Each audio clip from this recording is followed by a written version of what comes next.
गुरुर्ब्रह्मा गुरुर्विष्णु गुरुर्देवो महेश्वरः गुरु साक्षात् परब्रह्म तस्मै श्री गुरवे नमः।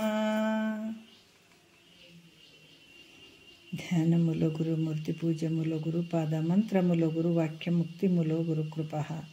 ಶ್ರೋತ್ರಿಯ ಬ್ರಹ್ಮನಿಷ್ಠ ಸದ್ಗುರು ಬಸವಾನಂದರ ಪಾದಕಮಲಗಳಿಗೂ ಅವರ ಪ್ರತಿರೂಪದಂಥ ನಿಜಗುಣಪ್ಪನವರ ಪಾದಕಮಲಗಳಿಗೂ ನನ್ನ ದೀರ್ಘದಂಡ ಪ್ರಣಾಮಗಳನ್ನು ಸಲ್ಲಿಸುತ್ತಾ, ಸದ್ಗುರು ಮಾರ್ತಂಡ ಸಾವಯ ಸದ್ಗುರುಗಳ ಪಾದಕಮಲಗಳಿಗೂ ನನ್ನ ದೀರ್ಘದಂಡ ಪ್ರಣಾಮಗಳನ್ನು ಸಲ್ಲಿಸುತ್ತಾ, ಸದ್ಗುರು ರಾಯಪ್ಪ ಸದ್ಗುರುಗಳಿಗೂ ಕೂಡ ನನ್ನ ದೀರ್ಘದಂಡ ಪ್ರಣಾಮಗಳನ್ನು ಸಲ್ಲಿಸುತ್ತಾ, ಗುರು ಸ್ವರೂಪರಾದಂಥ ನನ್ನ ಪತಿದೇವರಿಗೂ ಕೂಡ ನನ್ನ ದೀರ್ಘದಂಡ ಪ್ರಣಾಮಗಳನ್ನು ಸಲ್ಲಿಸುತ್ತಾ, ಮನದಲ್ಲಿ ಸ್ಮರಿಸಿಕೊಳ್ಳುತ್ತಾ, ತಮ್ಮೆಲ್ಲರಿಗೂ ವಂದಿಸುತ್ತಾ ಇವತ್ತಿನ ಪರಮಾರ್ಥ ಗೀತೆ ಶುರುವಾಗ್ಯದ. ಅದರಲ್ಲಿ 7ನೆಯ ಗತಿ ಸಪ್ತಮ ಗತಿ ಅಂತ ಹೇಳುವಂಥದ್ದು. ಹಲವಾರು ವಿಚಾರಗಳನ್ನು ಇಲ್ಲಿ ಹೇಳ್ತಾರೆ. ಸಾಧಕರ ಲಕ್ಷಣಗಳನ್ನು ನಾನು ಚೆನ್ನಾಗಿ ಹೇಳ್ತೀನಿ ಈ ಗತಿಯಲ್ಲಿ ಅಂತ ಹೇಳಿದ್ದಾರೆ ಗುರುಗಳು. ಅದಕ್ಕೆ ಅವ್ರು ಏನು ಹೇಳ್ಯಾರ ಅಂತ ನಾವು ಕೇಳ್ಕೊಂಡು ಹೋಗೋಣ. ಯಾಕಂದರೆ ಯಾರಿಗೆ ಹೇಳಕತ್ತಾರವರು? ಸಾಧಕರಿಗೆ. ಇದನ್ನು ಪಡ್ಕೊಳ್ಬೇಕನ್ನುವಂಥ ಭಾವವುಳ್ಳಂಥವ್ರಿಗೆ ಹೇಳಕತ್ತಾರೆ. ಮನ್ಯಾಗ ಎಲ್ಲ ಸಂಸಾರ ನಂಬಿ ಕೆಲಸ ಮಾಡಬಾರ್ದಂತಲ್ಲ, ಬಟ್ ಇದನ್ನು ಪಡ್ಕೊಳ್ಬೇಕನ್ನುವಂಥ ಏನು ಇಚ್ಛೆ ಉಳ್ಳಂಥವ್ರಿಗೆ ಮಾತ್ರ ಇದು ಹೇಳ್ತೀನಿ ಅಂತ ಹೇಳ್ತಾರೆ ಅವರು. ಈ ಸೂತ್ರದಲ್ಲಿ ಹೇಳ್ತಾರೆ, ಇಂತು ಈ ನಿಜ ಸಾಧ್ಯವ ನೊಲವೆಂ ತಿಳುಪಿದೆನು ಈಗಳೆಸೆವ ಸಾಧಕರುಗಳ ಇರವಂ ತತ್ಸಾಧನ ತತಿಯಂ ಸಂತರೊಡಂಬಟ್ಟು ಕೇಳುವ ತೆರದಿಂದ ಉಸುರುವೆಂ ಅಂತ ಹೇಳ್ತಾರೆ ಅವರು. ಈಗೇನು ಹೇಳ್ತಾರೆ? ಇಂತು ಅಂದರೆ ಈ ಪ್ರಕಾರ. ಈ ನಿಜ ಸಾಧ್ಯವನ್ನಂದ್ರೆ ಅಪರೋಕ್ಷವಾಗಿದ್ದಂಥ ಆತ್ಮನ ಒಂದು ಸ್ವರೂಪವನ್ನು ಪ್ರೀತಿಯಿಂದ ಹೇಳಿದೆ ಮೊದಲದಲ್ಲಿ. ಈಗಲ್ ನೋಡ್ರಿ, ಈಗಲ್ ಅಂದರೆ ಎಸೆವ, ಸಾಧಕರುಗಳು ಅಂದರೆ ಮೋಕ್ಷಾಪೇಕ್ಷಿಗಳು. ಈ ಸ್ವರೂಪವನ್ನು ಅಂದರೆ ಮತ್ತು ಇದಕ್ಕೆ ಸ್ವರೂಪವನ್ನು ತಿಳ್ಕೊಳ್ಳಿಕ್ಕೆ ಸಾಧನಗಳ ಸಮೂಹವನ್ನು ನಾನು ಜ್ಞಾನಿಗಳು ಹೌದೌದು ಅನ್ನುವ ಹಂಗೆ ನಾನು ಹೇಳ್ತೀನಿ ಅಂತ ಈ ಒಂದು ವಿಚಾರದಲ್ಲಿ ಅವರು ಹೇಳ್ತಾರೆ. ನಾವು ನಿನ್ನೆಯ ವಿಚಾರದಲ್ಲಿ ಕೆಲವು ವಿಷಯಗಳು ಬಂದವು. ಯಾಕಂದ್ರೆ ಇಲ್ಲಿ ಏನು ಹೇಳ್ತಾರ, ನಿನ್ನೆಯ ವಿಚಾರದಲ್ಲಿ 2ನೇ ನುಡಿಯಾಗಿದ್ದಾವೆ, ಈಗ 3ನೇ ನುಡಿಯಿಂದ ನಾವು ಮಾತಾಡೋಣ. ಇಲ್ಲಿ ಕೆಲವೊಂದು ಪ್ರಶ್ನೆಗಳಿಗೆ ಉತ್ತರವನ್ನು ಹೇಳುತ್ತಾ ಹೋಗ್ತಾರೆ. ನಿನ್ನೆ 6 ಕರ್ಮಗಳ ಬಗ್ಗೆ ಹೇಳ್ಕೊಂಡು ಬಂದರು. ಒಂದು ನಿಷ್ಕಾಮ ಕರ್ಮ, 2ನೇದು ಕಾಮ್ಯ ಕರ್ಮ, 3ನೇದು ಯಾವುದು ನಿಷಿದ್ಧ ಕರ್ಮ, ಮತ್ತು ನಿತ್ಯ ಕರ್ಮ, ನೈಮಿತ್ತಿಕ ಕರ್ಮ, ಪ್ರಾಯಶ್ಚಿತ್ತ ಕರ್ಮ ಅನ್ನುವಂಥದ್ದು 6 ಕರ್ಮಗಳ ಬಗ್ಗೆ ಹೇಳ್ಕೊಂಡು ಬಂದರು. ಈಗ ನಿಷಿದ್ಧ ಕರ್ಮ ಅನ್ನುವಂಥದ್ದು ಹೆಂಗಂತಂದರೆ, ಇದು ನಿಷಿದ್ಧ ಕರ್ಮ ಅನ್ನುವಂಥದ್ದು ಮಾಡೋದ್ರಿಂದ, ಅದು ಮಾಡಬಾರ್ದು ಅನ್ನುವಂಥದ್ದು ಇರ್ತದೆ. ಅದು ಮಾಡೋದ್ರಿಂದ ಏನಾಗ್ತದೆ? ನರಕದಲ್ಲಿ ದುಃಖವನ್ನು ಕೊಡ್ತದೆ. ನಿಷಿದ್ಧ ಕರ್ಮ ಅಂತಂದ್ರೆ ಮತ್ತೆ ಇನ್ನೇನು ಮಾಡಬಾರ್ದು ಅನ್ನುವಂಥದ್ದನ್ನು ಮಾಡಿದರೆ ಅದರಿಂದ ದುಃಖನೇ ಅದು. ಅದಕ್ಕೆ ಇಲ್ಲಿ ಅದನ್ನು ಬಿಡ್ಬೋದು. ನರಕದ ದುಃಖವನ್ನು ಕೊಡ್ತದೆ ಅನ್ನುವಂಥ ಕರ್ಮವನ್ನು ನಿಷಿದ್ಧ ಕರ್ಮ ಅಂತಾರೆ. ನಾವು ಅದನ್ನು ಬಿಡ್ಬೋದು ರೀ ಗುರುಗಳೇ. ಮತ್ತು ಕಾಮ್ಯ ಕರ್ಮವು ಸ್ವರ್ಗ ಲೋಕದಲ್ಲಿ ಸುಖ ಭೋಗಗಳನ್ನು ಕೊಡ್ತದೆ, ಅದರಿಂದ ದುಃಖ ಆಗ್ತದೆ ನಮಗೆ. ಅವರೇನು ಹೇಳಿದ್ದಾರೆ ನಿನ್ನೆ? ನಿಷಿದ್ಧ ಕರ್ಮ ಬಿಡುವಂಥದ್ದು, ಕಾಮ್ಯ ಕರ್ಮವನ್ನು 2ನ್ನ ಬಿಡುವಂಥದ್ದು ಅಂತ ಹೇಳಿದ್ದಾರೆ. ಅದಕ್ಕೆ ನೀವು ಹೇಳ್ತೀರಿ ಮತ್ತು ನಿಷಿದ್ಧ ಕರ್ಮ ಮಾಡೋದ್ರಿಂದ ನರಕ ಆಗ್ತದೆ, ನರಕದಲ್ಲಿ ಭಾಳಷ್ಟು ದುಃಖ ಅದ ಅಂತೀರಿ. ಅದನ್ನು ಬಿಡ್ಬೋದು, ಅದನ್ನು ತ್ಯಾಗ ಮಾಡಿ ಬಿಡ್ಬೋದು, ಅದನ್ನು ತ್ಯಾಗ ಮಾಡ್ಬೋದು. ಆದರೆ ಕಾಮ್ಯ ಕರ್ಮ ಸ್ವರ್ಗ ಲೋಕದಲ್ಲಿ ಸುಖ ಭೋಗಗಳನ್ನು ಕೊಡ್ತದಲ್ಲ, ಅದು ಕೊಡೋದ್ರಿಂದ ಅದು ಹೆಂಗೆ ತ್ಯಾಗ ಮಾಡೋಕ್ಕೆ ಸರಿಯಾಗ್ತದೆ? ತ್ಯಾಗ ಮಾಡೋದು ಅಷ್ಟು ಯೋಗ್ಯ ಅನ್ಸಂಗಿಲ್ಲ. ಯಾಕಂದ್ರೆ ಸುಖನೇ ಕೊಡ್ತದಲ್ಲ. ಸ್ವರ್ಗಾದಿ ಭೋಗಗಳು ನಮಗೇನಾಗ್ತದೆ? ದುಃಖ ಅಂತಾರೆ ಯಾರಾದ್ರೆ. ಇಲ್ಲರಿ, ಸ್ವರ್ಗಕ್ಕೆ ಹೋಗ್ಬೇಕಂತಲೇ ಆಸೆ ಪಡ್ತಾರೆ, ಮತ್ತು ಅಲ್ಲಿ ಸ್ವರ್ಗ ಸುಖನೇ ಇರ್ತದೆ ಅಂದಾಗ ಅದನ್ನು ಹೆಂಗೆ ತ್ಯಾಗ ಮಾಡಂತೀರಿ ಗುರುಗಳೇ ಅಂತ ಹೇಳಿದರೆ, ಇಲ್ಲಿ ಕೂಡ ಹೇಳ್ತಾರೆ, ಭಾಳ ಅದ್ಭುತವಾಗಿ ಹೇಳ್ತಾರೆ. ಯಾಕೆ ಇದು ಕಾಮ್ಯ ಕರ್ಮಗಳನ್ನು ಬೇಡ, ನಿಷೇಧ ಕರ್ಮಗಳನ್ನು ಬೇಡ ಅಂತ ಹೇಳುವಂಥದ್ದನ್ನು ಭಾಳ ಅದ್ಭುತವಾಗಿ ಹೇಳ್ತಾರೆ. ಭಾಳಷ್ಟು ನಮ್ಗೆ ಗೊತ್ತಿರಂಗಿಲ್ಲ, ಇಂಥ ವಿಚಾರಗಳೇ ಗೊತ್ತಿರಂಗಿಲ್ಲ. ಸುಮ್ಮನೆ ಎಕಡೆ ನಾವು ಭಕ್ತಿ ಮಾಡ್ತೀವಿ, ಯಾವುದ್ಯಾವುದೋ ದಾರಿ ಹಿಡ್ಕೊಂಡು ಹೋಗ್ತಿರ್ತೀವಿ ನಮ್ಮ ಭ್ರಮೆ ಒಳಗೆ. ಅದಕ್ಕೆ ಮಹಾತ್ಮರು ಭಾಳ ಒಂದು ಒಳ್ಳೆ ಮಾರ್ಗವನ್ನು ನಮಗೆ ತೋರಿಸ್ತಾರೆ. ಮುಕ್ತಿ ಅನ್ನುವಂಥ ಮಾರ್ಗನೇ ಗೊತ್ತಿರಂಗಿಲ್ಲ, ಏನೇನೋ ಮಾಡ್ಕೊಳ್ತೀವಿ, ಏನೇನೋ ಎಲ್ಲೆಲ್ಲೋ ಹೋಗ್ತೀವಿ, ಎಲ್ಲಿ ಹೋದ್ರೆ ಮುಕ್ತಿ ಅಂತ ಹುಡುಕ್ತಿರ್ತೀವಿ. ಹೌದಾ? ಮುಕ್ತಿ ಅನ್ನುವಂಥದಕ್ಕೆ ದಾರಿ ಇದು ಸಿಗಬೇಕಾದ್ರೆ ಭಾಳ ಜನ್ಮದ ಪುಣ್ಯ, ಇದು ಒಂದು ಜನ್ಮದ್ದಲ್ಲ ಇದು. ಅದಕ್ಕೆ ಇಲ್ಲಿ ಏನು ಹೇಳ್ತಾರ, ಈ 3ನೇ ನುಡಿಯಲ್ಲಿ ಹೇಳ್ತಾರ, ಈ ನಿಷಿದ್ಧ ಕರ್ಮನೂ ದುಃಖ ಅದ, ಸ್ವರ್ಗದ ಭೋಗಗಳು ಕೂಡ ಅದನ್ನು ಮಾಡ್ಕೊಳ್ಬೇಕನ್ನುವಂಥದ್ದಕ್ಕೆ ಸಾಧನೆ ಮಾಡಿದ್ರೆ ಅದು ಕೂಡ ಯೋಗ್ಯ ಅಲ್ಪ. ಈಗ 3ನೇ ನುಡಿ ಹೇಳ್ತಾರೆ, ಕರ್ಮ ಫಲದ ಸಗ್ಗದ ಸುಖದೊಡನೆ ನಿರ್ಮಿಸುವುದು ದುಃಖಂ ತನ್ನೊಡನೆ. ವಧುವಿದ ಸಿರಿ ತೀರುತ್ತಿಹುದೊಂದು, ಅದರ ವಿಶಿಷ್ಟತೆ ಗೆಳಿಸುವುದೊಂದು. ಆ ಪದುಳವಳಿದಿರೆ ಈಕ್ಷಿಪುದೊಂದು, ಈ ಪರಿಯೊಳು ತಾಪತ್ರಯ ಬಂದು ಅಡಿಗಡಿಗ ಆ ಸುಖವಂ ಕೆಡಿಸುತ್ತ ಬಿಡಿದೂಡಿಪುದೆಲೆ ದುಃಖದ ಮೊತ್ತ. ಅಲ್ಲಿ ಪುನರಾವೃತ್ತಿಯ ನೈದಿ ತೊಳಲುತ್ತಿಹುದು ಇಂತು ಈ ಭವದಲ್ಲಿ, ನಿಲುವಡೆ ಯಾವುದು ಕರ್ಮಗಳಲ್ಲಿ ಅಂತ ಹೇಳ್ತಾರೆ. ಏನು ಹೇಳ್ತಾರ ನೋಡ್ರಿ. ಯಾವ ರೀತಿ ಹೇಳ್ತಾರಪ್ಪ ಅಂದ್ರೆ, ಇಲ್ಲಿ ಕೂಡ ಶಿಷ್ಯ ಕೇಳಪ್ಪ ಹೇಳ್ತಾರೆ ನೋಡ್ರಿ ಅವರು. ಮತ್ತು ಸಕಾಮ ಬುದ್ಧಿಯಿಂದ ನಾವು ಈಗ ವೇದಗಳಲ್ಲಿ ಎಲ್ಲನೂ ಅದಾವೆ. ಕರ್ಮ ಉಪಾಸನೆ ಇವೆಲ್ಲ ಕೊಟ್ಟಿದ್ದಾರೆ. ಆದರೆ ನಿಷ್ಕಾಮ ಕರ್ಮ ಮತ್ತು ಕಾಮ್ಯಕರ್ಮ ಅನ್ನುವಂಥದ್ದು 2 ಅದಾವೆ. ಈ ಕಾಮ್ಯಕರ್ಮ ಅಂದರೆ ಸಕಾಮ ಬುದ್ಧಿಯಿಂದ ಮಾಡುವಂಥದ್ದು. ಅದು ಕೂಡ ಕೊಟ್ಟಿದ್ದಾರೆ. ನೀನೇನಾದ್ರೂ ಮನಸ್ಸಿನಲ್ಲಿ ಅಪೇಕ್ಷೆ ಇಟ್ಕೊಂಡು ನನಗಿಂಥದ್ದೇ ಆಗಲಪ್ಪ ಅನ್ನುವಂಥದ್ದು ಒಂದು ಬುದ್ಧಿ ಹಂಗೆ ಮಾಡಿದೆ ಅಂತಂದ್ರೆ ಅದಕ್ಕೆ ಫಲಗಳು ಅದಾವ. ಅದು ಮಾಡುವಂಥದ್ದು ಭಾವ ಇಟ್ಕೊಂಡು ಸಂಕಲ್ಪ ಇಟ್ಕೊಂಡು ಮಾಡುವಂಥದ್ದು. ಅವನಿಗೆ ಏನಾಗ್ತದ, ಇದು ಮಾಡ್ತಾ ಏನಾಗ್ತದ, ಆ ವಾಸನೆಯ ಅನುಸಾರವಾಗಿ ಮತ್ತು ಈಶ್ವರನ ಕೃಪೆ ಆಗ್ತದೆ. ಅದಕ್ಕೆ ಇಲ್ಲಿ ಕಾಮ್ಯಕರ್ಮರ ಮಾಡಲಿ ನಿಷ್ಕಾಮ ಕರ್ಮರ ಮಾಡಲಿ ಇದಕ್ಕೆ ಏನಂದ್ರೆ ಇದಕ್ಕೆ ಫಲಗಳು ಅದಾವೆ. ಕಾಮ್ಯ ಮಾಡಿದರೂ ಕೂಡ ನಿನಗೆ ಆ ಭೋಗಾದಿ ವಸ್ತುಗಳು ಸಿಗುವಂಥದ್ದು. ಕಾಮ್ಯ ಭಾವನೆಯಿಂದ ಮಾಡಿದ್ರೆ, ಕಾಮ್ಯಕರ್ಮವನ್ನು ಮಾಡಿದ್ರೆ, ನಿಷ್ಕಾಮ ಕರ್ಮ ಅದಕ್ಕೂ ಫಲಗಳು ಅದಾವೆ. ಅದಕ್ಕೆ ಇದು ಯಾವಾಗ ಆತನ ಮನಸ್ಸಿನಲ್ಲಿ ಬಂತು ಅಂದಾಗ ಈ ಕರ್ಮಗಳನ್ನು ಸಕಾಮ ಬುದ್ಧಿಯಿಂದ ಮಾಡಬೇಕನ್ನುವಂಥ ಆ ಬುದ್ಧಿ ಬಂತು ಅಂದಾಗ ಅದರ ವಾಸನೆಯ ಅನುಸಾರದಿಂದ ಈಶ್ವರನ ಪ್ರೇರಣೆಯಿಂದಲೂ ಸ್ವರ್ಗಲೋಕ ಪ್ರಾಪ್ತಿಯಾಗ್ತದೆ. ಯಜ್ಞ ಯಾಗಾದಿಗಳು ಜಪ ತಪ ನೋಡ್ರಿ, ಮನಸ್ಸನ್ನು ಪೂರ್ತಿ ಅದರಾಗ ಇನ್ವಾಲ್ವ್ ಆಗಿ ನಾವು ಕಾಶಿ ಅಂತಲ್ಲಿ ಪುಣ್ಯಕ್ಷೇತ್ರಗಳಲ್ಲಿ ಅಥವಾ ಏನು ಮನೆಯಾಗಿದ್ದರೂ ಕೂಡ ಇವನು ಜಪ ಮಾಡೋದು ತಪ ಮಾಡೋದು, ಮನಸ್ಸಿನಲ್ಲಿ ನನಗೆ ಸ್ವರ್ಗ ಭೋಗವನ್ನು ಅನುಭವಿಸ್ಬೇಕಪ್ಪ, ಸ್ವರ್ಗಕ್ಕೆ ಹೋಗ್ಬೇಕಪ್ಪ ನಾ ಸತ್ತ ಮೇಲೆ ಮುಂದೆ ಅನ್ನುವಂಥ ಭಾವ ಇಟ್ಕೊಂಡು ಮಾಡಿದಾಗ ಈಶ್ವರನ ಒಂದು ಪ್ರೇರಣೆಯಿಂದಲೂ ಮತ್ತು ಆ ವಾಸನೆ ಆ ಮಾಡಿದಂಥ ವಾಸನೆಯ ರೂಪದಿಂದಲೂ ಸ್ವರ್ಗಲೋಕ ಪ್ರಾಪ್ತಿಯಾಗ್ತದೆ. ಆ ಸ್ವರ್ಗದಲ್ಲಿ ನೀ ಎಷ್ಟು ಪುಣ್ಯ ಮಾಡಿದಿ ಅಲ್ಲಿನೂ ನಿನಗೆ ಭೋಗ ಸಿಗ್ತಾವೆ. ಇಲ್ಲಿ ಹೆಂಗೆ ಸಿಕ್ಕವೀಗ, ಯಾಕಂದ್ರೆ ಇಲ್ಲಿ ನಿನಗೆ ಒಳ್ಳೆಯದೇ ಇರಲಿ ಕೆಟ್ಟದ್ದಿರಲಿ, ಆದ್ರೆ ಇದು ನೀನು ಹಿಂದೆ ಮಾಡಿದಂಥ ಪ್ರಾರಬ್ಧದ ಅನುಸಾರವಾಗಿ ಇಲ್ಲಿ ನಿನಗೆ ಭೋಗಗಳು ಸಿಕ್ಕವ. ಮತ್ತು ಎಲ್ಲರೂ ದೊಡ್ಡ ಶ್ರೀಮಂತರ ಆಗ್ಬೇಕಂತ ಅನ್ನಿಸ್ತದ, ಏನೇನೋ ಆಗ್ಬೇಕು ಆಗಿಬಿಡ್ತೀವೇನೋ, ಆಗಂಗಿಲ್ಲ, ಹಂಗೆ ಆಗಕ್ಕೆ ಬರೋಂಗಿಲ್ಲ. ಅದಕ್ಕೆ ಇಲ್ಲಿ ಏನಾಗ್ತದಪ್ಪ ಅಂತಂದ್ರೆ ಇಲ್ಲಿ ಕೂಡ ಒಂದು ನಿಯಮದ ಪ್ರಕಾರನೇ ನಡೀತದೆ ನಮ್ಮ ಭೋಗಗಳು. ಅದಕ್ಕೆ ಇಲ್ಲಿ ಸ್ವರ್ಗಲೋಕದಲ್ಲಿ ಕೂಡ ಏನಾಗ್ತದ ಅಂದರೆ, ಸ್ವರ್ಗಲೋಕದಲ್ಲಿ ಈ ತಿಲೋತ್ತಮ ಈ ರಂಭ ಸುಂದರ ಸ್ತ್ರೀಯರು ಸಿಗ್ತಾರೆ ಅಲ್ಲಿ ಕೂಡ. ಮತ್ತು ನಂದನವನದಲ್ಲಿ ವಿಹಾರ ಮಾಡುವಂಥದ್ದು, ತಿರುಗಾಡುವಂಥದ್ದು ಎಲ್ಲ ಸಿಗ್ತಾವೆ, ಭೋಗಗಳು ಎಲ್ಲ ಸಿಗ್ತಾವೆ ಸ್ವರ್ಗಲೋಕದಲ್ಲಿ. ಮತ್ತು ಅಮೃತಪಾನ ಮಾಡುವಂಥದ್ದು ಇವೆಲ್ಲ ಸುಖದ ಭೋಗಗಳು ಅವೆಲ್ಲ ಸಿಗ್ತಾವಲ್ಲಿ. ಯಾಕಂದರೆ ಇಲ್ಲಿ ನೀನು ಕೆಲಸ ಏನು ಮಾಡ್ಕೊಂಡಿದ್ದು ಕಾಮ್ಯ ಭಾವನೆಯಿಂದ ಏನು ಮಾಡಿರ್ತಿದ್ದಿ ಅವು ಮಾಡೋದ್ರಿಂದ ಆ ವಾಸನೆಗಳ ಅನುಸಾರವಾಗಿ ನೀವು ಸ್ವರ್ಗಲೋಕದಲ್ಲಿ ಈ ಭೋಗಗಳೆಲ್ಲ ಸಿಗ್ತವೆ.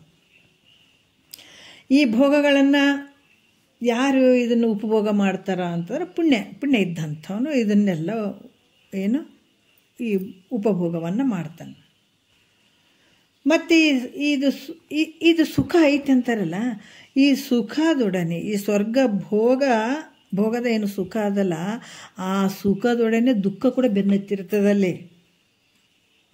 ಈಗ ನಮಗೆ ಎಲ್ಲ ಭೋಗಗಳು ಅದಾವ, ಏನು ಇಲ್ಲಪ್ಪ ಅಂತಂದ್ರೆ ಒಂದು ಮುಪ್ಪಿನ ಒಂದು ಭಯ ಐತಿಲ್ಲ. ಒಂದು ಶರೀರ ಹೋಗ್ತದಪ್ಪ ಎಂದಾದರೂ ಇಷ್ಟು ವಯಸ್ಸಾಗಿಬಿಡ್ತು, ಇನ್ನು ಶರೀರ ಕ್ಷಯ ಆಗ್ತದೆ, ಇನ್ನು ಹೋಗ್ತದೆ ಅನ್ನುವಂಥ ದುಃಖ ಕಾಡ್ತದಿಲ್ಲ ನಮ್ಗೆ. ಎಲ್ಲ ಏನು ಕಡಿಮೆ ಇಲ್ಲರಿ, ಆದರೂ ಕೂಡ ಇನ್ನು ವಯಸ್ಸಾಯ್ತಲ್ರಿ ಹೋಗ್ಬೇಕಂತ ಆ ವ್ಯಕ್ತಿಗೆ ಕಾಡ್ತಿರ್ತದೆ ಮನಸ್ಸಿನಲ್ಲಿ. ಅದಕ್ಕೆ ಇಲ್ಲಿ ಕೂಡ ಸ್ವರ್ಗ ಸುಖದ ಒಂದು ಭೋಗ ಇರ್ತದೆ, ಆ ಭೋಗದ ಜೊತೆಗೆ ದುಃಖ ಬೆನ್ನತ್ತಿರ್ತದಲ್ಲಿ. ಅಲ್ಲಿನ ಭಾಳ ನೆಮ್ಮದಿಯಿಂದ ಇರೋಕ್ಕಾಗ್ತದೆ ಅಂದ್ರೆ ಅಲ್ಲಿನ ನೆಮ್ಮದಿಯಿಂದ ಇರೋಕ್ಕಾಗಲ್ಲ. ಮತ್ತು ಆ ದುಃಖಗಳು ಯಾವ ರೀತಿಯಲ್ಲಿ ಸ್ವರ್ಗದಾಗ ದುಃಖ ನಮಗೆ ಬೆನ್ನತ್ತದು ಅಂದರೆ ಕ್ಷಯ, ಸಾತಿಶಯ, ಪತನ, ಇವು 3 ದುಃಖಗಳು ಇರ್ತಾವಲ್ಲಿ. ಯಾವುದು? ಸಾತಿಶಯ, ಕ್ಷಯ, ಪತನ ಅನ್ನುವಂಥದ್ದು 3 ದುಃಖಗಳು. ಅದು ಇಲ್ಲಿ ಕೂಡ ಹೇಳ್ತಾರ ಏನಂತಂದ್ರೆ, ಒಬ್ಬತ್ತಿಗೆ 5 ವರ್ಷಗಳ ಪರ್ಯಂತ ಒಂದು ಮಂತ್ರಿ ಪದವಿ ಇರ್ತದೆ, ಹೌದಲ್ಲ? ಅದು ಈ ಮಂತ್ರಿ 5 ವರ್ಷ ಇರಬೇಕಾದಾಗ ಅದು ಒಂದೊಂದು ದಿವಸ ಕಳೆದಂಗೆಲ್ಲ ಮಂತ್ರಿ ಪದವಿದು ದಿವಸಗಳು ಮುಗಿತಾ ಬರ್ತಾವೆ. 5 ವರ್ಷ ಮುಗಿಲಿಕ್ಕೆ ಬರ್ತಾವೆ, ಕಳೆದೋಗ್ಬಿಡ್ತಾವೆ ವರ್ಷಗಳು.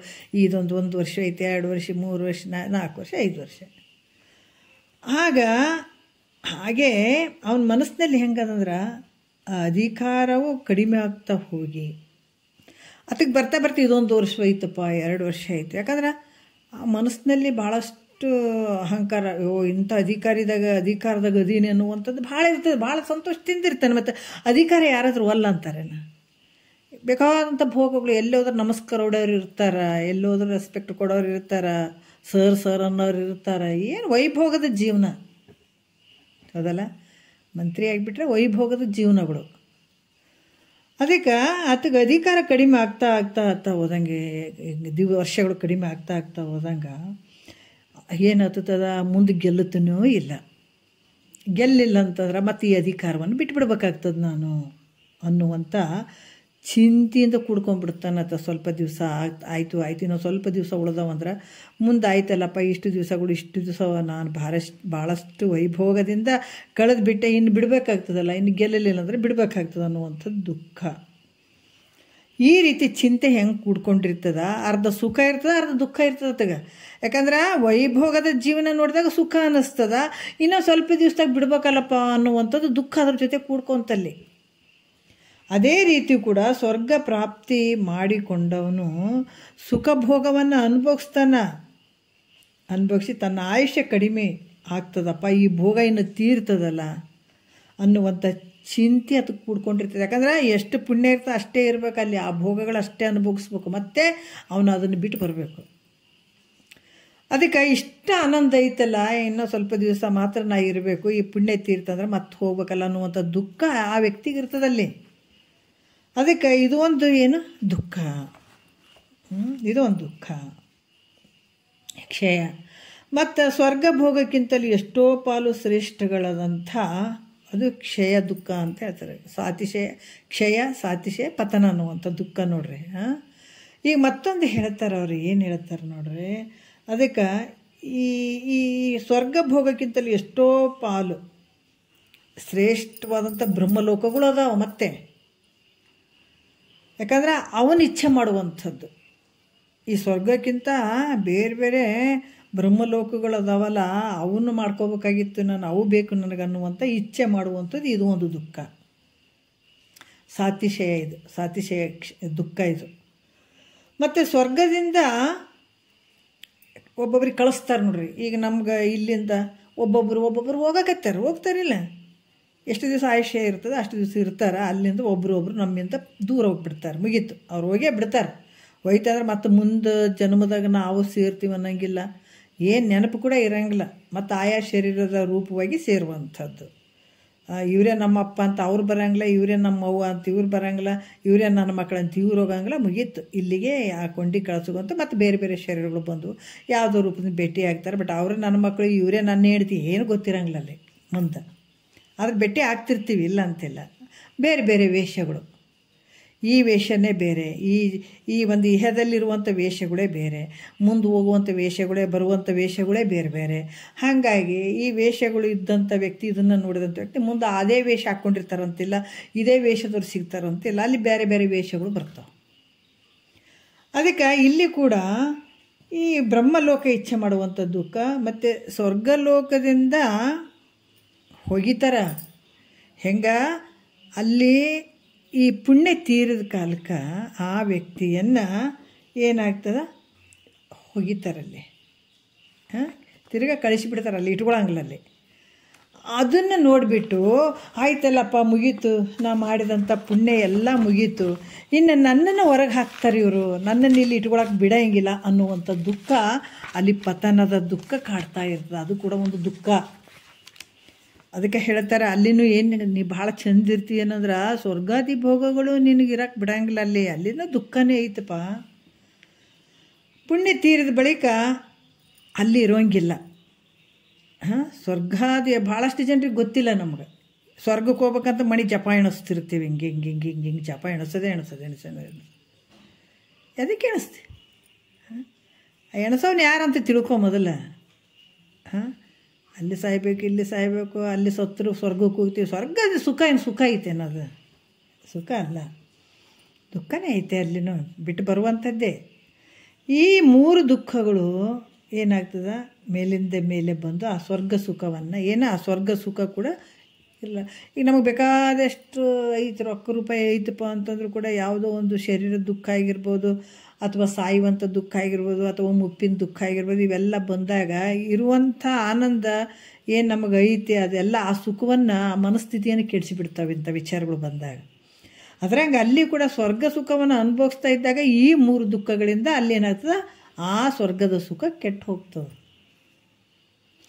ಯಾಕಂತಂದ್ರೆ ಆ ಸ್ವರ್ಗಾಧಿಪತಿ ಆದಂಥವ್ನು ಅನೇಕ ಚಿಂತೆಗಳಿಂದ ಕುಂತು ಕೂಡಿಬಿಡ್ತಾನೆ.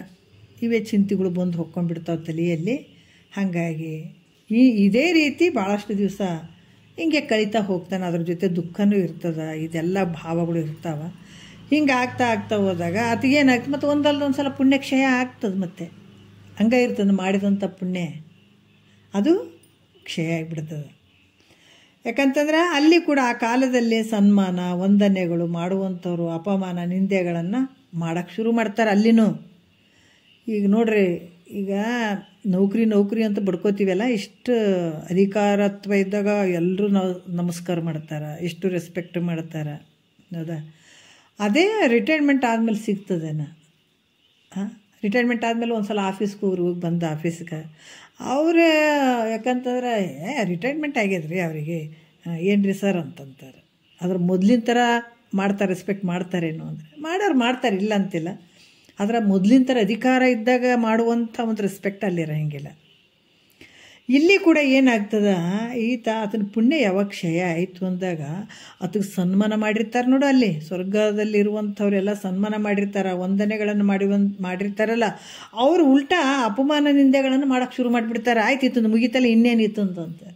ಅದಕ್ಕೆ ನಮಗೆ ದುಡ್ಡು ಇರೋವರಿಗೆ ಎಲ್ಲರೂ ಭಾಳಷ್ಟು ರೆಸ್ಪೆಕ್ಟ್ ಮಾಡ್ತಾರೆ. ಆತತ್ತಿದ್ದವ್ರಿಗೆ ಇತ್ತತ್ತು ಬರ್ರಿ ಅಂತಾರೆ. ನಮ್ಮ ಹತ್ರ ಏನೂ ಕಾಣಲಿಲ್ಲ ಅಂತಂದ್ರೆ ಯಾರನ್ನು ಮಾತಾಡಿಸ್ತಾರೇನ?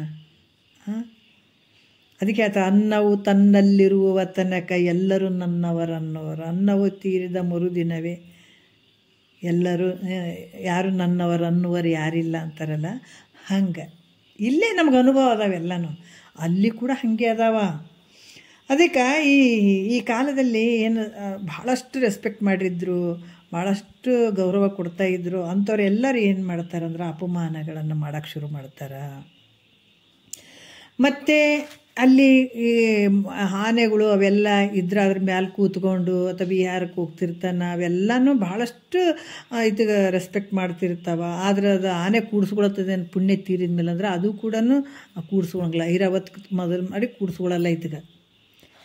ಮತ್ತು ಅಲ್ಲಿ ಮೊದಲ ಈ ಪುಣ್ಯ ಇದ್ದಾಗ ನೋಡ್ರಿ ಎಷ್ಟು ಅದ್ಭುತ ಅದ.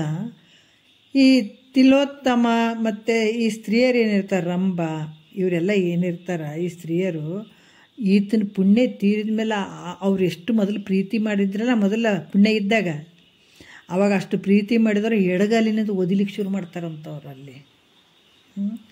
ಮತ್ತು ಅವ್ರೇನು ಮಾಡ್ತಾರಂತಂದ್ರೆ ತಲೆ ಕೆಳಗಾಗಿ ಕಾಲು ಮ್ಯಾಕ್ ಮಾಡಿ ಮತ್ತು ಈ ಮರ್ತ್ಯ ಲೋಕಕ್ಕೆ ಒಗೆದು ಬಿಡ್ತಾರವ್ರು. ತಲೆ ಕೆಳಗೆ ಮಾಡಿ ಕಾಲು ಮ್ಯಾಕ್ ಮಾಡಿ ಧನ್ನಂತ ಒಗೆದು ಬಿಡ್ತಾರೆ. ಏನು ಮೆತ್ತಗೆ ಒಗಿತಾರನ ಅವರು? ಧನ್ನಂತ ಒಗಿತಾರೆ. ಇವು ಕಷ್ಟಗಳು ಮುಂದೆ ಕಾದ್ಕೊಂಡು ಕುಂತೀವಿ, ಬರೆದಿಟ್ಕೋಬೇಕಂತಾರೆ ಮಹಾತ್ಮರು ಇವು. ಅದಕ್ಕೆ ಅಂತಂತ ರಾಜರಾದ್ರೆ ಯಾಕೆ ಇದನ್ನು ಬೆನ್ನತ್ತಿ ಮಾಡ್ಕೊಂಡ್ರು? ಈ ದುಃಖಕ್ಕೆ ಹೆದರಿ ಮುಂದೆ ಕಷ್ಟಗಳು ಅದಾವಪ್ಪ, ಏನು ಮಾಡಬೇಕು?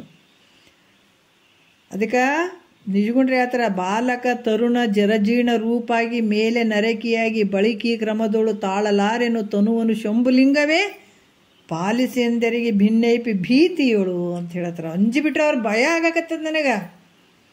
ಬಾಲಕ ಆಗ್ತದೆ, ಬಾಲಕ ತರುಣ ಜರಜೀರ್ಣ ರೂಪಾಗಿ ಇಷ್ಟೇ ಆಯ್ತಂತ ಅಲ್ಲ ಶರೀರದ ಧರ್ಮ. ಇದು ಈಟೆ ಹೋಯ್ತಪ್ಪ ಅಂತಂದ್ರೆ ನಾವು ಆರಾಮಾಗಿ ಉಂಡು ತಿಂದು ಚಂದ ನಿದ್ದೆ ಮಾಡಿ, ಹೌದಾ, ಅರ್ಧ ಬರೀ ಈ ಒಂದು ಸಂಸಾರಕ್ಕೆ ಕಳೆದು ಬಿಟ್ಟಿರ್ತೀವಿ. ಇನ್ನು ಅರ್ಧ ನಿದ್ದೆ ಬಂದರೆ ಚಲೋಪ್ಪ ಅಂತೀವಿ. ನಿದ್ದೆ 50 ವರ್ಷ ಇದ್ದೀವಿ ಅಂದರೆ 25 ವರ್ಷ ಬರೀ ಇದ್ರಾಗ ಕಳೆದಿರ್ತೀವಿ, 25 ವರ್ಷ ಬರೀ ನಿದ್ರೆ ಒಳಗೆ ಕಳೆದಿರ್ತೀವಿ. ಹೀಗೆಲ್ಲ ನಮ್ಮ ಜೀವನ ವ್ಯರ್ಥ ಆಗಿಬಿಡ್ತಾವೆ. ಅದಕ್ಕೆ ಈ ರೀತಿ ಅವರು ತಿಳ್ಕೊಂಡ್ರು. ಹೆಂಗೆ ತಿಳ್ಕೊಂಡ್ರು? ಬಾಲಕ ತರುಣ ಜರಜೀರ್ಣ ರೂಪಾಗಿ ಇಷ್ಟೇ ಆಗಲಿಲ್ಲ, ಮತ್ತು ಮೇಲೆ ನರಕಿಯಾಗಿ ಈ ಬಳಿಕಿ ಕ್ರಮದೋಳು ತಾಳಲಾರೆನು ತನುವನಪ್ಪ ಬಬ್ಬ ತಡ್ಕೊಳಕ್ಕಾಗಲ್ಲಪ್ಪ, ನನಗಿಂಥ ದುಃಖ ನೆನೆಸಿದ್ರೆ ನಿದ್ರೆನೇ ಬರೋಲ್ದು ಅಂತಾರೆ. ನಾವಿವತ್ತು ಆರಾಮಾಗಿ ನಿದ್ದೆ ಮಾಡ್ತಾಯಿದ್ದೀವಿ. ವ್ಯತ್ಯಾಸ ಇಷ್ಟು ವ್ಯತ್ಯಾಸ ಮಹಾತ್ಮರಿಗೆ ನಮಗೆ. ಅವ್ರು ನಿದ್ದೆ ಮಾಡಲಿಲ್ಲ. ಮಹಾಮಾಯೇ ಯವ್ವ ನೀ ದೂರಿರ ತಾಯಿ, ನೀ ಬಂದೆ ಅಂದ್ರೆ ನನಗಿದು ತಿಳ್ಕೊಳ್ಳೋದು ಹೋಗ್ತದ, ಒಂದು ನಿನ್ನ ನಾಮ ಹಾಡೋದು ಹೋಗ್ತದ, ಮಹಾತ್ಮರು ಹೇಳಿದಂಥ ವಿಚಾರಗಳನ್ನು ಚಿಂತನೆ ಮಾಡೋದು ಹೋಗ್ತದ ತಾಯಿ, ನೀ ಬಂದ್ರೆ ನಾನು ಸ್ವಲ್ಪ ದೂರಿರ ತಾಯಿ ಅಂತಾರೆ ಅವ್ರು ಮಹಾತ್ಮರು. ನಾವಂತೀವಿ ನಿದ್ದೆ ಯಾವಾಗ ಬರ್ತದ, ಜಲ್ದಿ ನಿದ್ದೆ ಬಂದ್ರೆ ಚಲೋ ನೋಡ್ರಿ, ಆರಾಮಾಗಿ ಮಕ್ಕೋತೀವಿ. ನಿದ್ದೆನೇ ಬರೋಲ್ರಿ ಅಂತ ದವಾಖಾನೆ ತೋರಿಸ್ತೀವಿ. ಎಷ್ಟು ವ್ಯತ್ಯಾಸ ಅಲ್ರಿ? ಮಹಾತ್ಮರಿಗೆ ನಮಗೆ ಭಾಳ ವ್ಯತ್ಯಾಸ ಅದವ್ರು. ಅದಕ್ಕೆ ಇಲ್ಲಿ ಕೂಡ ಏನು ಹೇಳ್ತಾರೆ? ತಲೆ ಕೆಳಗಾಗಿ ಕಾಲು ಮ್ಯಾಕ್ ಮಾಡಿ ಆ ಲೋಕದಿಂದ ಒಗೆದು ಬಿಡ್ತಾರೆ. ಆ ಕಾಲಕ್ಕೆ ಅವನು ಎಲ್ಲಿಂದ ಬರ್ತಾನೆ? ಶಿವ ಎಲ್ಲಿಂದ ಬರ್ತಾನಪ್ಪ ಅಂತಂದರೆ ಎಷ್ಟು ಚಂದ ಹೇಳ್ತಾರೆ ನೋಡ್ರಿ ಅವರು. ಆಕಾಶಕ್ಕೆ ಬರ್ತಾನೆ, ವಾಯುವಿಗೆ ಬರ್ತಾನೆ, ಆಕಾಶದಿಂದ ವಾಯುವಿಗೆ ಬರ್ತಾನೆ, ವಾಯುವಿನಿಂದ ಈ ಮೋಡಗಳಲ್ಲಿ ಬರ್ತಾನೆ, ಮೋಡಗಳಿಂದ ಮಳೆ ಬರ್ತದಲ್ಲ ಆ ಮಳೆಯ ಒಳಗೆ ಬರ್ತಾನೆ, ಮಳೆಯಿಂದ ಎಲ್ಲಿಗೆ ಬಂದ? ಗಿಡಗಳಲ್ಲಿ ಬಂದ, ಸಸಿಗಳಲ್ಲಿ ಧಾನ್ಯ ರೂಪವಾಗಿ ಹೊಂದುತ್ತಾನೆ. ಅಲ್ಲಿಂದ ತಂದೆ ತಾಯಿ ಊಟ ಮಾಡಿದಂಥ ಅನ್ನದಿಂದ ಸಪ್ತಧಾತುಗಳಾಗಿ, ಆ ಸಪ್ತಧಾತುಗಳಲ್ಲಿ ವೀರ್ಯಾಗಿ ಈ ರೂಪಾಂತಗಳನ್ನು ಹೊಂದುತ್ತಾ ಬರ್ತಾನೆ ಈತನೇ. ನಾವು ಹಂಗೆ ಬಂದವರೇ. ಮತ್ತು ಇದನ್ನೇ ತಿಳ್ಕೊಳಕ್ಕೆ ಇಷ್ಟಪಡ್ತಾ ಇಲ್ಲ ಅಂದರೆ ನಮ್ಮಷ್ಟು ಮೂರ್ಖರೇ ಯಾರಿಲ್ಲ ಅಂತಾರೆ ಮಹಾತ್ಮರು. ಹೆಂಗದಾರ? ನಮ್ಮಷ್ಟು ಮೂರ್ಖರು ಯಾರಿಲ್ಲ. ಹಿಂಗೆ ರೂಪಾಂತರ ಮಾಡ್ಕೊಂಡು ಬಂದವ್ರು, ಇಷ್ಟು ಕಷ್ಟಪಟ್ಕೊಂಡು ಬಂದವ್ರು ನಾವು. ಆಕಾಶದಾಗ ಬರುವಂಥದ್ದು ಎಲ್ಲಿ ಬರ್ತಾನೆ ಜೀವಾತ್ಮ? ಆಕಾಶಕ್ಕೆ ಬರ್ತಾನೆ, ಆಕಾಶದಿಂದ ವಾಯುವಿನಲ್ಲಿ ಬರ್ತಾನೆ, ಗಾಳಿಯಿಂದ ಮೋಡಗಳಲ್ಲಿ ಬರ್ತಾನೆ, ಮೋಡಗಳಿಂದ ಮಳೆಗಳಲ್ಲಿ ಬರ್ತಾನೆ, ಈ ಮಳೆಯಿಂದ ಸಸಿಗಳಲ್ಲಿ ಬರ್ತಾನೆ, ಗಿಡಗಳಲ್ಲಿ ಸಸಿಗಳಲ್ಲಿ. ಅದರಿಂದ ಧಾನ್ಯಗಳು ಆಗ್ತಾವೆ, ಕಾಳು ಕಡಿ ಎಲ್ಲ ಆಗ್ತಾವೆ, ಹಣ್ಣುಗಳು ಆಗ್ತಾವೆ. ಮತ್ತು ಅಲ್ಲಿನ ಮಧ್ಯಮ ಉತ್ತಮ ಕನಿಷ್ಠ ಅಂತ ಜೀವಗಳು ಬರ್ತಾವೆ. ಯಾಕಂದ್ರೆ ಭಾಳ ಕನಿಷ್ಠ ಇತ್ತಂದ್ರೆ ಬೇರೆ ಬೇರೆ ಅದ್ರಾಗ ಹೋಗಿ ಸೇರ್ತಾನೆ. ಮಧ್ಯಮ ಆಯ್ತಂದ್ರೆ ಇವು ಕಾಳು ಕಡಿದಾಗ ಈ ಹುಲ್ಲು ಇಂಥವೆಲ್ಲ ಕನಿಷ್ಠ ಜನ್ಮಕ್ಕೆ ಬರೋದಾದ್ರೆ ಅಂಥದ್ರಾಗ ಹೋಗಿ ಸೇರ್ತಾನೆ. ಭಾಳ ಪುಣ್ಯದ ಶರೀರ ಇತ್ತಂದ್ರೆ ಹಣ್ಣುಗಳಲ್ಲಿ, ದವಸ ಧಾನ್ಯಗಳಲ್ಲಿ ಬಂದು ಸೇರ್ತಾನೆ. ಹಿಂಗೆ ಇದಕ್ಕೂ ಪಾಪ ಪುಣ್ಯಕ್ಕನುಸಾರವಾಗಿ ಆ ಜೀವಾತ್ಮ ಬಂದು ಸೇರ್ತಾನೆ ಇಲ್ಲಿ. ಅದಕ್ಕೆ ಸಪ್ತಧಾತುಗಳು, ಅದು ಧಾನ್ಯವನ್ನು ಊಟ ಮಾಡಿದಂತಹ ತಂದೆ ತಾಯಿಗಳು ಸಪ್ತಧಾತುಗಳು ಆಗ್ತಾವೆ ಅವರಲ್ಲಿ. ಅದ್ರಾಗ ವೀರ್ಯ ಇದರಲ್ಲಿ ಸೇರಿಕೊಂಡು ಈ ರೀತಿ ಶರೀರವನ್ನು ಹೊಂದ್ಕೊಂಡು ಬರುವಂಥದ್ದು. ಈ ರೀತಿ ರೂಪಾಂತರ ಹೊಂದುತ್ತಾ ಬರುವಂಥದ್ದು. ಬಂದು ಏನಾಗ್ತದೆ? ತಾಯಿ ಗರ್ಭದಲ್ಲಿ 9 ತಿಂಗಳ ಕ್ರಮವಾಗಿ ಬೆಳೀತದೆ. ಅದಕ್ಕೆ ಯಾವಾಗ ತಾಯಿ ಗರ್ಭಕ್ಕೆ ಬಂತು ಅಂತಂದಾಗ ಅಲ್ಲಿ ಅದಕ್ಕೆ ಉಪಾಧಿಯಾಗಿರುವಂಥ ಶರೀರ ಸಿಗ್ತದೆ ಅದಕ್ಕೆ. ಶರೀರ ಸಿಕ್ಕಿತು ಅಂತಂದಾಗ ಆವಾಗ ಶರೀರ ಬೆಳೆದು ಅದು ಏನಾಗ್ತದೆ ಮತ್ತೆ ಅದು ಭೂಮಿಗೆ ಬರ್ತದೆ. ಅದಕ್ಕೆ ಇಲ್ಲಿ ಕೂಡ ಈ ಮೃತ್ಯು ಲೋಕ ಇಲ್ಲಿ ಆದರೂ ಕೂಡ ಚಂದ ಇರ್ತದನ್ನಿದು. ಇಲ್ಲಿನ ಭ್ರಮೆನೇ. ಯಾಕಂದರೆ ಯಾವಾಗ ತಾಯಿ ಗರ್ಭದಾಗಿದ್ದಾಗ ಪ್ರಸೂತಿ ವಾಯು ಅನ್ನುವಂಥದ್ದು ಹಳ್ಳತ್ತಿಗೆ ಜೋರು ಬಡಿತಂದಾಗ ಅದು ಭಾಳ ಇದ್ರಾಗ ಕೂತಿರ್ತದೆ ಅದು ಒಳಗೆ. ಆವಾಗ ಜೋರು ಪ್ರಸೂತಿ ವಾಯು ಅನ್ನೋದು ಜೋರು ತಲೆಗೆ ಬಡಿತಂದಾಗ ತಲೆ ಕೆಳಗೆ ಮಾಡಿಕೊಂಡು ಕೂಸು ಹೊರಗೆ ಬರ್ತದೆ. ಕಾಲು ಮ್ಯಾಕ್ ಮಾಡಿ ತಲೆ ಕೆಳಗೆ ಮಾಡಿಕೊಂಡೆ ಕೂಸು ಭೂಮಿಗೆ ಬರ್ತದೆ. ಅದಕ್ಕೆ ಇಲ್ಲಿ ಬಂದರೂ ಕೂಡ ಇದು ಏನು ಚಂದ ಇರ್ತದನ್ನು ಅದು ಕಷ್ಟ ಅಂತ ತಾಯಿ ಗರ್ಭದಾಗ ಮಾತು ಕೊಟ್ಬಿಡ್ತದೆ. ಏನು ಕಷ್ಟ ಐತಪ್ಪ ಇಂಥ ಜಾಗದಾಗ ಬಂದು ಕುಂತ, ಅಯ್ಯಯ್ಯಪ್ಪ ಶಿವ ನನ್ನನ್ನು ಹೊರಗೆ ಹಾಕಿಬಿಡಪ್ಪ ಜಲ್ದಿ, ಹೋಗಿ ನಿನ್ನ ಸ್ಮರಣೆನೇ ಮಾಡ್ತೇನೆ, ನಿನ್ನನ್ನು ಕಾಣ್ತೀನಿ, ಮಾಯೆಯನ್ನು ಮೀರ್ತೀನಿ. ಒಂದಲ್ಲ ಎರಡಲ್ಲ ಭಾಳ ಭಾಷೆ ಕೊಟ್ಬಿಡ್ತದೆ ಇದು. ಮಾಯೆಯನ್ನು ಮೀರ್ತೀನಿ, ಭವವನ್ನು ಗೆಲ್ಲುತ್ತೀನಿ, ನಿನ್ನ ಸ್ಮರಣೆ ಮಾಡ್ತೀನಿ, ನಿನ್ನನ್ನು ಕಾಣ್ತೀನಿ, ಒಳ್ಳೆಯವನಾಗ್ತೀನಿ, ಹಿಂದಲ್ದು ಬಿಡುತ್ತೀನಿ, ಪಾಪದ ಕರ್ಮಗಳನ್ನು ಬಿಡುತ್ತೀನಿ, ಪುಣ್ಯದ ಕರ್ಮಗಳನ್ನು ಮಾಡ್ತೀನಿ, ಅದ್ರ ಜೊತೆ ಗುರುವಾಕ್ಯವನ್ನು ಕೇಳ್ತೀನಿ, ಎಲ್ಲಟು ಹೇಳಿರ್ತದೆ ಅದು. ಹೇಳಿ ಬಂದು ಕೇಸಿ ಇಲ್ಲೇನು ಮಾಡ್ತು ಅಂದಾಗ ಈ ದೇಹ ಇದು ಹೆಂಗದು ಉಪಾಧಿಯಿಂದ ಬಂದಂಥ ಶರೀರ ಇದು. ಈಗ ಮನೆ ಆದ ಮನಿನೇ ನಾನಂದ್ರೆ ಹೆಂಗಾಗಂಗಾದ ಹೇಳ್ರಿ. ನನಗೆ ತಲೆ ಸರಿಯಾದಂತಾರೆ ನನ್ನ ಮಂದಿ. ಇಲ್ಲರಿ ನಾನು ಮನೆ ಅದೀನಿ ರೀ ಅಂತಂದ್ರೆ ಏನಂತಾರೆ ಹೇಳ್ರಿ, ತಲೆ ಬರೋಬರ ಇಲ್ಲೇನ್ರಿ ಅವ್ರಿಗೆ ಅಂತಾರೆ. ಯಾರೋ ಒಬ್ಬರು ಇಲ್ಲರಿ ನಾನು ಈ ಮನಿನೇ ನಾನು ರೀ ಅಂತಂದ್ರೆ ಸ್ವಲ್ಪ ಕಡೆಗೆ ಹೋಗಿ ಅಂತೀವಿ. ಅವ್ರ ಮುಂದೂ ಅನ್ನಂಗಿಲ್ಲ, ಹೆಂಗೈತನಪ್ಪ ಯಾಕಂತ ಭಯ ಆಗ್ತದಲ್ಲ. ಹೋಗಿ ನಾವೇನು ಹೇಳ್ತೀವಿ, ಇವ್ರ ತಲೆ ಬರೋಬರ ಐತಿಲ್ಲ ಅಂತ ಕೇಳ್ತೀವಿ. ಯಾಕಂದ್ರೆ ಮನೆ ಅಲ್ಲ ತಾನಲ್ಲ, ಮತ್ತು ನಾನು ಮನೆ ಅಂತಾನಲ್ಲ, ಇವು ಕಡೆನ ಮಾತಾಡಕತ್ತೇನಿವ. ಅದಕ್ಕೆ ಇವ ಏನು ತಲೆ ಬರೋಬರ ಐತಿಲ್ಲ, ಬುದ್ಧಿಗಿದ್ದು ನೆಟ್ಟಗೈತಿಲ್ಲ ಅಂತ ಕೇಳ್ತೀವಲ್ಲ. ಈಗ ನಾವು 99% ಜನ ಇದೀವಲ್ಲ, ಮಹಾತ್ಮರು ನಮಗೆ ಕೇಳ್ತಾರೆ, ಅಲ್ಲ ಇವಕ್ಕೆ ತಲೆಗಿನ ಐತೆ ಇಲ್ಲ, ಬುದ್ಧಿಗಿದ್ದು ನೆಟ್ಟಗೈತೆ ಇಲ್ಲ ಇವಕ್ಕೆ. ಯಾಕಂದ್ರೆ ಆಪದಕ್ಕೆ ಅಪ್ಪಣೆ ಓಸು ಮನೆ ಅಂಥವೇ ಅದಾವಲ್ಲ ಈ ಜಗತ್ತಿನೊಳಗೆ. ಎಲ್ಲ ಬುದ್ಧಿ ಭ್ರಮಣೆ ಆದಂಥವು ಅದಾವ. ನಗ್ತಾರೆ, ತಲೆ ಕೆಟ್ಟೋಗ್ಯದ, ಬುದ್ಧಿ ಭ್ರಮಣ ಆಗ್ಯದ, ಇಂಥವಕ್ಕೆ ಏನು ಹೇಳೋದು.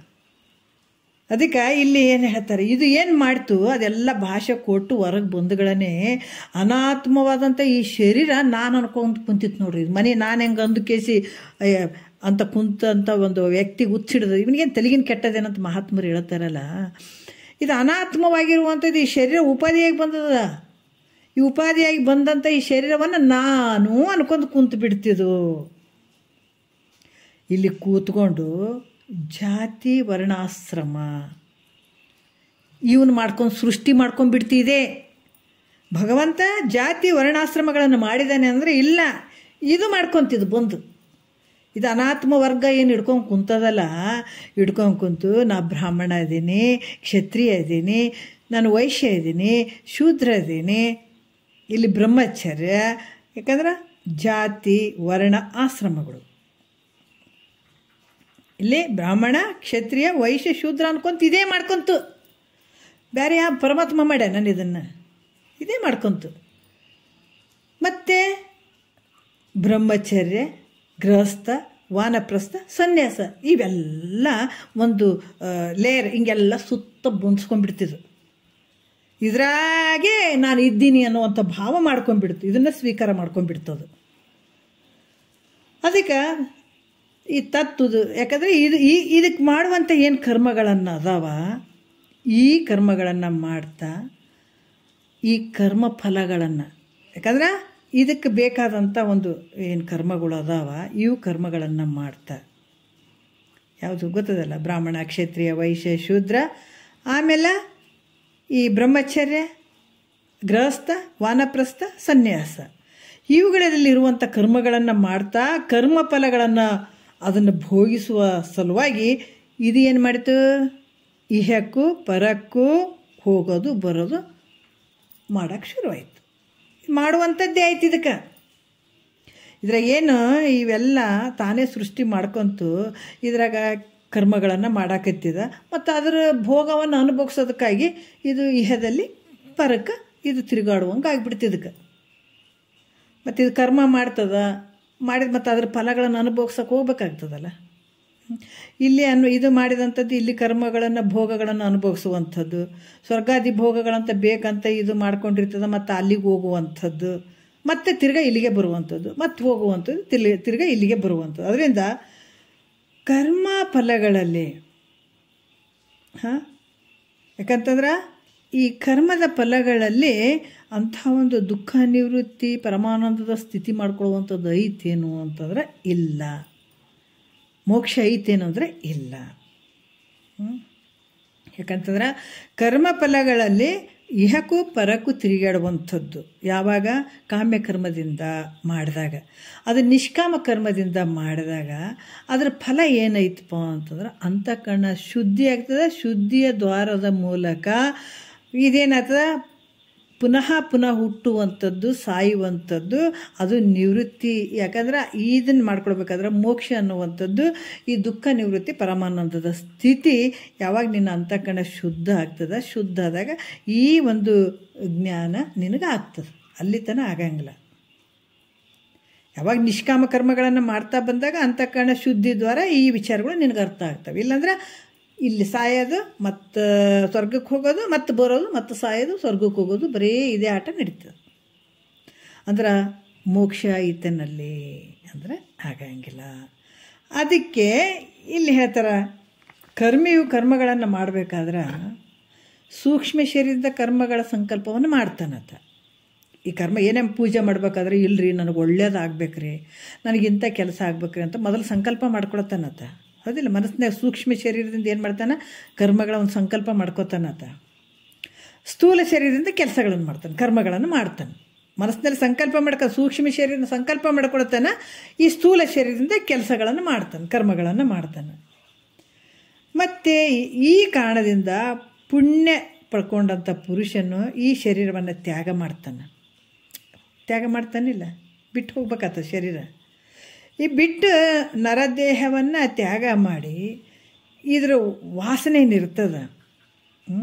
ಯಾಕಂತಂದರೆ ಕರ್ಮಗಳನ್ನು ಮಾಡಿರ್ತಾನಿಲ್ಲ ಆತ, ಮನಸ್ಸಿನ ಸಂಕಲ್ಪ ಇಟ್ಕೊಂಡಿರ್ತಾನಲ್ಲ, ಈ ವಾಸನದ ಅನುಸಾರವಾಗಿ ಸ್ವರ್ಗ ಲೋಕದಲ್ಲಿ ಆತ ಹೆಂಗೆ ಇರ್ತಾನೆ, ಆಣೆಕಲ್ಲಿನಾಗ ಅದು ಕರಿಗೆ ಹೋಗ್ತದೆ ನೋಡ್ರಿ. ಆಣೆಕಲ್ಲು ಯಾವತ್ತು ಇರ್ತದೆ ಅನ್ನೋದ್ರೆ ಇಲ್ಲ, ಅದು ಕರಿಗೆ ಹೋಗ್ತದಲ್ಲ. ಆ ರೀತಿ ಸೂಕ್ಷ್ಮವಾಗಿರೋದು ಒಂದು ದೇವ ಶರೀರವನ್ನು ಪಡ್ಕೋತಾನಲ್ಲಿ. ಎಲ್ಲಿ? ಸ್ವರ್ಗಲೋಕದಾಗ. ಅಲ್ಲಿ ಪಡ್ಕೊಂಡು ಸೂಕ್ಷ್ಮ ಶರೀರದಿಂದ ಮಾಡಿದಂಥ ಕರ್ಮಗಳ ಸಂಕಲ್ಪ ರೂಪವನ್ನು, ಏನು ಕರ್ಮಗಳು ಮಾಡಿದ ಸೂಕ್ಷ್ಮ ಶರೀರದಿಂದ ಮಾಡಿರ್ತಾನಲ್ಲ ಅದರೆಲ್ಲ ಫಲಗಳನ್ನು ಆತ ಭೋಗಿಸ್ತಾನೆ. ಈ ರೀತಿಯಾಗಿ ಇರ್ತದೆ. ಅದಕ್ಕೆ ಸ್ಥೂಲ ಶರೀರದ ಕರ್ಮಗಳನ್ನು ಮಾಡಿದ್ದರಿಂದ ಈ ಲೋಕದಲ್ಲಿ ಏನಾಗ್ತದೆ, ಸ್ವಲ್ಪ ಉಳ್ಕೊಂಡಿರ್ತದೆ, ಮಾಡಿದಂಥ ಪುಣ್ಯ ಒಂದು ಸ್ವಲ್ಪ ಉಳ್ಕೊಂಡಿರ್ತದೆ. ಈ ಸ್ಥೂಲ ಶರೀರದಿಂದ ಏನು ಕರ್ಮಗಳನ್ನು ಮಾಡಿರ್ತಾನೆ ಅದರಿಂದ ಈ ಲೋಕದಲ್ಲಿ ಮತ್ತೆ ನರಜನ್ಮವನ್ನು ಪಡ್ಕೊಳಕ್ಕೆ ಸಾಧ್ಯ ಅದ. ಅದಕ್ಕೆ ಸುಮ್ಮನೆ ಕಾಲವನ್ನು ಕಳೆದು ಸಾವುದು ಉಚಿತವೇ ಅಂತ ಹೇಳ್ತಾರೆ. ನೀನೇನಾದರೂ ಇದಕ್ಕೆ ಕೇಳೋದು, ಸ್ವಲ್ಪ ತಿಳ್ಕೊಳ್ಳೋದು ಕೆಲಸ ಮಾಡಿದ್ರೆ ಮುಂದೆ ಮನುಷ್ಯನ ಶರೀರ ಬರ್ತದೆ. ಇದೇನು ಮಾಡಲಿಲ್ಲ ಅಂತಂದ್ರೆ ಬೇರೆ ಬೇರೆ ಶರೀರಕ್ಕೆ ಹೋಗ್ಬಿಡ್ತದೆ. ಯಾವ ಶರೀರಕ್ಕೆ ಹೋಗ್ತದೆ ಗೊತ್ತಿಲ್ಲ, ಮತ್ತು ಎಷ್ಟು ಜನ್ಮಗಳು ಬೇಕಾಗ್ತಾವೆ ಗೊತ್ತಿಲ್ಲ. ಅದಕ್ಕೆ ಮಹಾತ್ಮರು ಸುಮ್ಮನೆ ಸಾಯಿಬೇಡ್ರಿ, ಇಷ್ಟಿಷ್ಟರ ಮಾಡ್ಕೊಳ್ರಿ ಅಟ್ಲೀಸ್ಟ್ ಅನ್ನುವಂತ ಹೇಳುವಂಥದ್ದು. ಅದಕ್ಕೆ ಈ ರೀತಿ ಮತ್ತೆ ಈ ಕರ್ಮಗಳನ್ನು ಭೋಗಿಸ್ತಾ ಮತ್ತೆ ಹಲವಾರು ಕರ್ಮಗಳನ್ನು ಮಾಡೋದ್ರಿಂದ ಅದೇನಾಗ್ತದೆ, ಮತ್ತೆ ಕತ್ತಿ ಹಂಗೆ ಕತ್ತಿ ಏನು ಮಾಡ್ತದಪ್ಪ ಅಂತಂದ್ರೆ ಬಟ್ಟೆಗಳು ಒತ್ಕೊಂಡು ಹೋಗ್ತದ, ಮತ್ತು ಅವ್ರು ಮತ್ತೆ ಒರೆಸಿದ್ರಂದ್ರೆ ಮತ್ತೆ ತೊಗೊಂಡು ಬರ್ತದ. ಅದ್ರಂಗೆ ಇಲ್ಲಿ ಕೂಡ ಕತ್ತಿ ಹಂಗೆ ಇಹಕ್ಕೂ ಪರಕ್ಕೂ ತಿರುಗಾಣೆ ಬರ್ತದ. ಇದೇ ಕರ್ಮಗಳು ಕಾಮ್ಯ ಭಾವನೆಯಿಂದ ಮಾಡಿದಂಥ ಕರ್ಮ, ನಿಷಿದ್ಧ ಕರ್ಮ, ಇವೆಲ್ಲ ಮಾಡೋದ್ರಿಂದ ಏನಾಗ್ತದೆ ಅಂದ್ರೆ ಕತ್ತಿ ಹಂಗೆ. ಮತ್ತು ಕತ್ತಿ ಅಂದ್ರೆ ಬಟ್ಟೆ ಹೊತ್ಕೊಂಡು ತಿರುಗಾಡ್ತಿದ್ರೆ ನಾವೇನು ಹೊತ್ಕೊಂಡು ತಿರುಗಾಡ್ತೀವಿ, ನಾವು ಹಗುರ ಇರ್ತೀವಲ್ಲ. ನಿನಗೆ ಹಗುರ ಅನಿಸಿರ್ಬೋದಪ್ಪ, ಈ ಶರೀರ ಅನ್ನುವಂಥದ್ದು ಹೊತ್ಕೊಂಡು ತಿರುಗಾಡೋದು ಕತ್ತಿ ಹಂಗೆ ಹೊತ್ಕೊಂಡು ತಿರುಗಾಡ್ತದೆ, ಹಂಗೆ ತಿರುಗಾಡ್ಬೇಕಾಗ್ತದೆ ನಿನ್ನ ಹಣೆ ಬರ. ಕತ್ತಿಯಂತೆ ಇಹಕ್ಕೂ ಮತ್ತು ಪರಲೋಕಕ್ಕೂ ಹೋಗುವ ಬರುವ ಫಲವೇ ಕರ್ಮಫಲ. ಅಷ್ಟು ತಿಳ್ಕೊಳ್ಬೇಕು. ಕರ್ಮಫಲದ್ದು ಏನಂತಂದ್ರೆ ಕತ್ತಿಯಂಗ ಇಹಕ್ಕೂ ಮತ್ತು ಪರಕ್ಕೂ ಹೋಗುವಂಥದ್ದು ಬರುವಂಥದ್ದು ಈ ಕೆಲಸ ಆಗ್ತದೆ. ಈ ಕಾರಣದಿಂದ ಕರ್ಮಫಲಗಳಲ್ಲಿ ಅಂದರೆ ಬೇಕು ಬೇಕು ಅಂತ ಕಾಮ್ಯ ಭಾವನೆಯಿಂದ ಮಾಡ್ತೀವಲ್ಲ, ಈ ಕರ್ಮಗಳಲ್ಲಿ ಅತ್ಯಂತ ದುಃಖ ನಿವೃತ್ತಿ, ಪರಮಾನಂದದ ಪ್ರಾಪ್ತಿ ಅನ್ನುವಂಥದ್ದು, ಮೋಕ್ಷ ಫಲ ಅನ್ನುವಂಥದ್ದು ಇಲ್ಲವೇ ಇಲ್ಲ. ಅದಕ್ಕೆ ಈ ರೀತಿಯಾಗಿ ಇದು ಅನಂತ ದುಃಖಕ್ಕೆ ಕಾರಣ ಆಗ್ತದೆ. ಅದಕ್ಕೆ ಇದನ್ನು ತ್ಯಾಗ ಮಾಡು. ಯಾವುದು? ಕಾಮ್ಯ ಕರ್ಮವನ್ನು ತ್ಯಾಗ ಮಾಡು. ಇಷ್ಟು ದುಃಖ ಆಗ್ತದೆ ನೋಡು, ಅದರಿಂದ ಏನು ಸುಖ ಅಂತ ತಿಳ್ಕೊಂಡೇನು? ನಾವು ಏನಾರು ದೇವ್ರಿಗೆ ಪೂಜೆ ಏನಾರು ಕೇಳಬೇಕಾಗಿತ್ತು ಭಗವಂತಗೆ, ಏನಾರು ಒಂದು ಆಸೆ ಇಟ್ಕೊಂಡೆ ಕೇಳ್ತೀವಿ, ಇದು ಮಾಡಪ್ಪ ಕಸು ಮಾಡಪ್ಪ ಕದು ಮಾಡಪ್ಪ ಅಂದರೆ ನಿನಗೆ ದುಃಖ ನಿವೃತ್ತಿ ಆಗ್ತದೆ. ಏನಪ್ಪ ಅಂದ್ರೆ ಸಾಧಕರು ಅಂತ ಹೇಳಿದಾರೆ ಮೊದಲೇ. ಸಾಧಕರು ಅಲ್ಲದೆ ಇದ್ದವ್ರು ಕೇಳ್ಕೊಂಡು ಹಂಗೆ ತಿರುಗಾಡಿ ಬಿಡ್ರಿ ನಡೀತದೆ. ಆದರೆ ಮೋಕ್ಷವನ್ನು ಪಡ್ಕೊಳ್ಬೇಕು ಅನ್ನುವಂಥ ಭಾವ ಉಳ್ಳಂಥ ಸಾಧಕರು ಕಾಮ್ಯದ ಒಂದು ಫಲಾಪೇಕ್ಷೆಯನ್ನು ಬಿಡಬೇಕು, ಕಾಮ್ಯ ಕರ್ಮವನ್ನು ಬಿಡಬೇಕಾಗ್ತದೆ, ನಿಷಿದ್ಧ ಕರ್ಮವನ್ನು ಬಿಡಬೇಕಾಗ್ತದಪ್ಪ. ಈ ರೀತಿ ಕಷ್ಟ ಅದಾವ ಅಂತ ಹೇಳಿ ಮುಂದಿನ ವಿಚಾರ 4ನೇ ನುಡಿಯಿಂದ ನಾಳೆ ಮಾತಾಡೋಣ. ಭಾಳ ಅದ್ಭುತವಾದಂಥ ವಿಚಾರಗಳು ನಮಗೆ ಹೇಳ್ತಾ ಇದ್ದಾರೆ ಗುರುಗಳು. ಅದಕ್ಕೆ ನಾವು ಬಿಡದೆ ಗುರುಗಳ ಜೊತೆಗೆ ಹೋಗೋಣ, ಕೇಳ್ಕೊಂಡು ಹೋಗೋಣ. ಹೇಳ್ತಾ ಹೋಗ್ತಾ ಇದ್ದಾರೆ, ನಾವು ಕೇಳ್ಕೊಂಡು ಹೋಗೋಣ ಅಂತ ಹೇಳ್ತಾ ಒಂದೆರಡು ಮತ್ತು ಗುರುಗಳ ಪಾದಕ್ಕೆ ಅರ್ಪಿಸಿ ಹರவோம்.